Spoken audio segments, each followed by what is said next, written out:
I'm so confused about how to do this. But if it works, like, even if it just works like 85% of the time, and I can just be out and about and be like, oh, hey, what was that thing that I wrote down on like April 30th? And then it could just natural language figure out that search for me and just go and fetch that file. Or if I could be like, what was that quote in the book that had to do with this? And it would like go to that file and then it would search for that quote.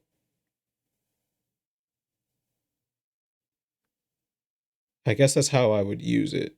So does that mean that I actually need to embed the whole thing, or can I just embed in time?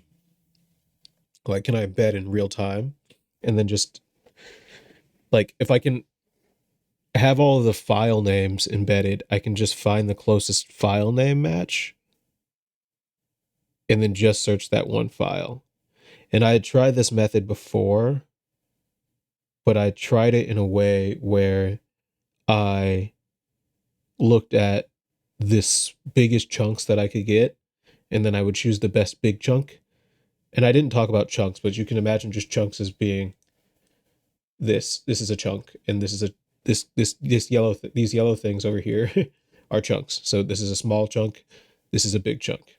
Small chunk, big chunk. And I think that that worked pretty well. Like I was pretty impressed with the output because the second one was that real-time indexing layer that I was just talking about, where you can employ sentence level embeddings. But it would be really nice actually to not have to store any of this, because if I could just run it, if I could just run it live, that would save so much effort. So if I could just have all of the files names and then very quickly choose the one that's most similar to the query that I'm looking for,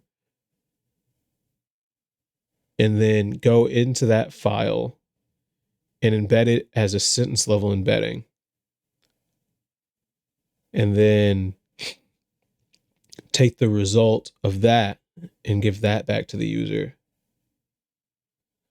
Maybe that's the move, because then I save this whole database ass step where this part sucks. Like the database part sucks. It sucks because you have to do a bunch of upserting, you have to do a bunch of storage, you have to worry about all this stuff all the time. If I don't have to do that, I would avoid it like the fucking plague.